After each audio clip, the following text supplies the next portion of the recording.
There's truly nothing like visiting the most magical place on Earth. Between the rides, experience, dining, characters, and more, the Disney parks have now brought smiles to people's faces for years. But what a lot of people don't know is what deeper secrets the Disney parks hold. Between creepy myths, urban legends, some true and some false, the Disney parks have built up a reputation for having some deep secrets. And one of these secrets is actually very disturbing. What if I told you Disney once had a water park so popular that thousands of people swam there every single day?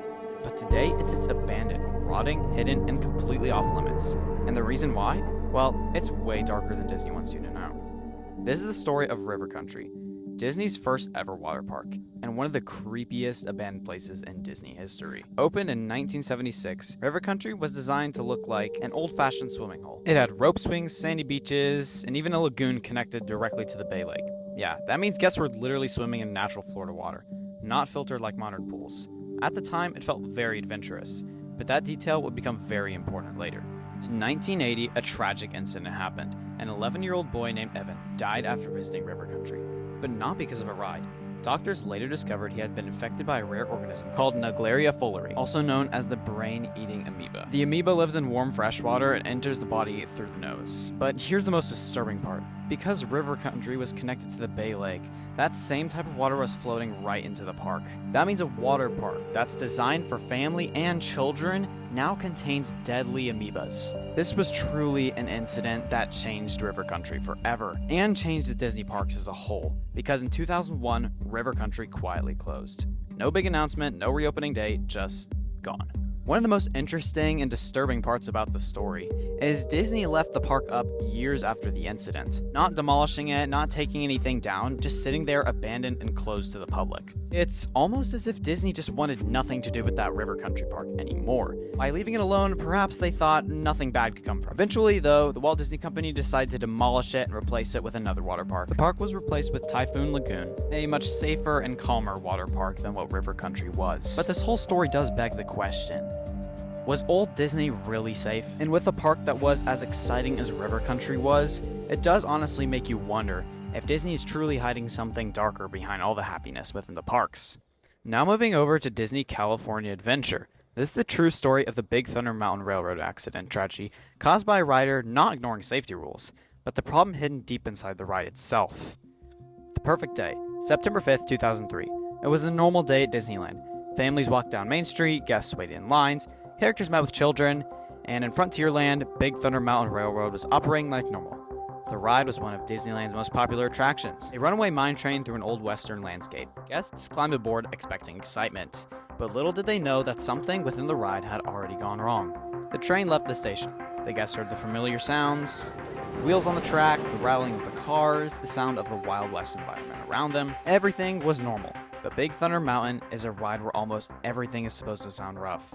That's what makes it convincing. The shaking is normal, the noise is normal, the chaos is a part of the experience, and that's what makes this problem even harder to notice. As the train entered the first tunnel, a serious mechanical failure occurred. The locomotive section of the train experienced a failure involving its connection to the axle assembly. The locomotive lifted and separated from the train. Passenger cars behind it continued forward. First passenger car then collided with the locomotive. The impact was sudden. Guests inside the ride almost had no warning. Among the riders was 22-year-old Marcelo Torres. He was sitting in the first passenger car. During the collision, Marcelo was thrown forward and suffered severe injuries. Emergency responders arrived quickly and he was transported to a hospital. But his injuries were too severe.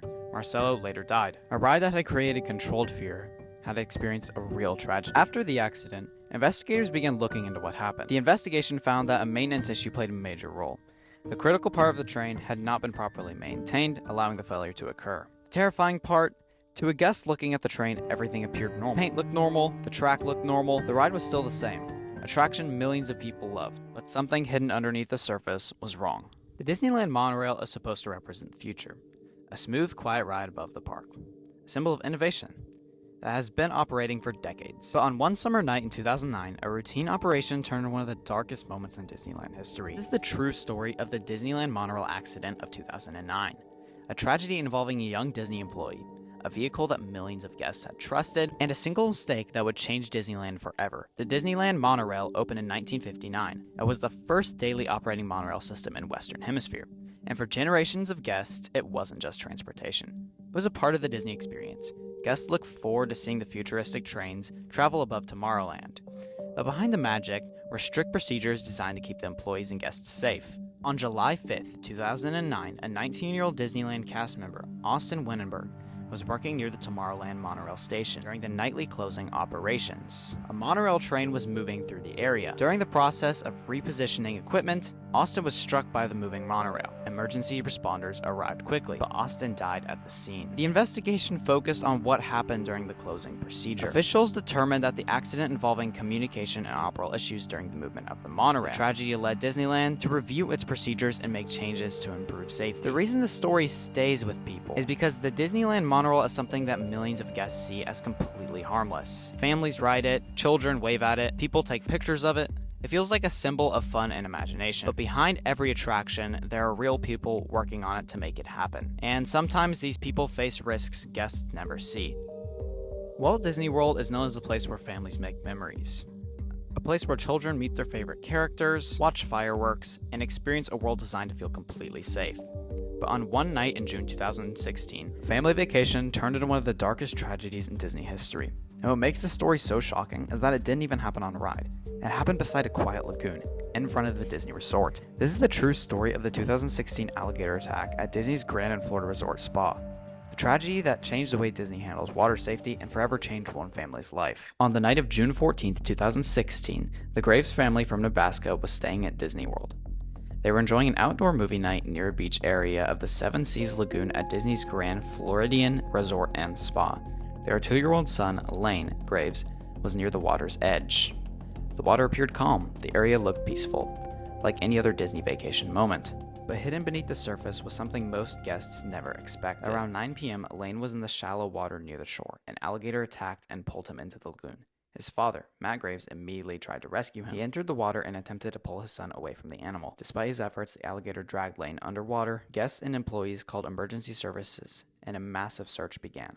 What followed was a huge emergency response. Authorities searched the lagoon using boats, divers, helicopters, search teams around the shoreline. The search continued through the night. More than 16 hours later, Lane's body was discovered near the Seven Seas Lagoon. A medical examiner determined that Lane died from drowning and traumatic injuries caused by the alligator attack. Investigators examined the evidence and that the Florida Fish and Wildlife Conservative Commission later captured several alligators from the area as a part of their response. To this day, the 2016 alligator accident remains as one of Disney's darkest and most disturbing stories that has ever happened on Walt Disney World property. The story serves as another reminder that even in the most magical place on Earth, incidents and accidents can happen and take place. Millions of people walk through Disney parks every year. They see the castles, they see the fireworks, they see the rides that have created memories for generations. But behind all of that magic, there is another side of Disney, filled with forgotten places, attractions that disappeared, and stories that more guests will never hear. Because every place with millions of guests has a history, and not every story is a good one.